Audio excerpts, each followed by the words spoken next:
So let's talk a little bit about the fires. So I wanted to talk about property taxes.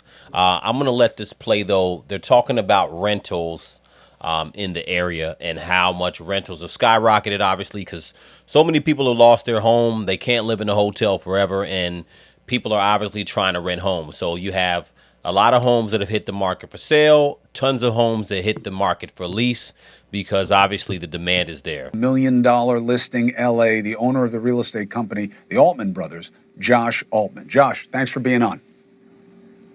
Chris, thanks for having me. I'm getting off of the craziest week of my 20-year career.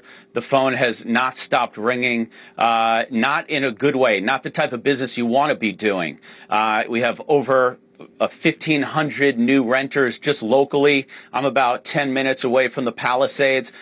We got a lot of people in this new market. There's an entire off-market business that's being done right now. No one can find a rental. It's insane. People are trying to make deals with empty houses that were supposed to be for sale. We're in uncharted waters here.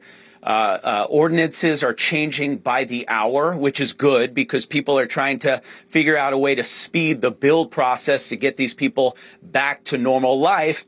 But also at the same time, even somebody like me, I'm learning as we go. If you asked me 2 weeks ago about price gouging in real estate, I wouldn't even know what you were talking about. And now it's a very big deal here. I'm actually involved in a group of realtors that have this list that people are putting together. There's over 2,000 units just on this list of people who had different prices late December, and now they are higher in January. That's a big issue for multiple different reasons, and it's very obvious. This is not like you can hide this. This is public record. People can look what it was on for a couple weeks ago, and it's a big problem that we're dealing with. And it's really a race to who can get to these leases first and make a deal. Before we even go into property taxes, the price gouging, and you know it's going to be crazy because obviously before this happened, like you said in December, you may have had a house that was renting for, let's say, $3,000. Now that you have so many new people flooding the market trying to get these rentals, I mean, some of these listings may have went from 3,000 to 5 grand, maybe even 100% increase to 6 grand now for a home. And there's probably people willing to pay for it because you have so many people in the Palisades, in other places like Altadena that lost their home completely. I mean, whole neighborhoods are gone. So people are trying to get into a place. The price pressure of supply and demand in this situation, that was going to happen. But the state made the 10% rule. How are they getting around the 10% rule?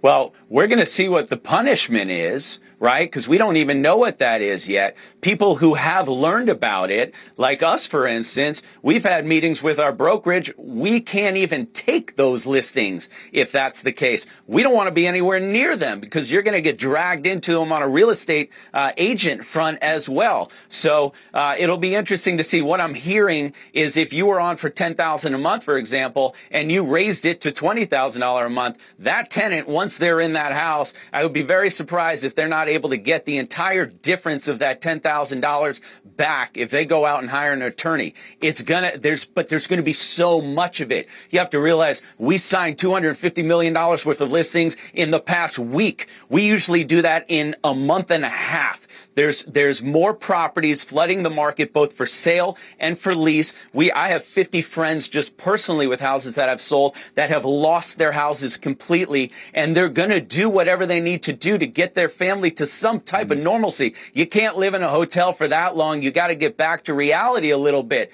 I will also tell you, Chris, I walked the Palisades. I walked Malibu.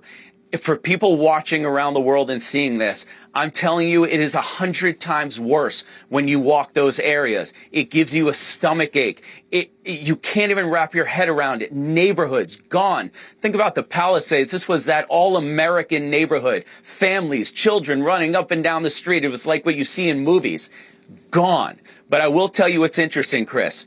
I said when this first happened, maybe 35 to 40% of the people won't go back to the Palisades. I now up my number to 65 to 70% of the people who lived in the Palisades won't go back there. What are they going to do? They're going to be the house that's finished and then live amongst 100 other houses being developed. The kids that are 5 years old, they're going to be 10 years old by the time it's done. They're not going to go to the same school. Now, this is a unfortunate reality, and he's so true about that these neighborhoods have been obliterated at this point. And he's right. It's going to take years, 5 years, maybe even longer to rebuild these communities. But another thing that's actually pretty crazy is that, so you have the inflated rental prices that are going to happen, obviously, with the supply and demand. You have so much demand right now and probably not enough supply.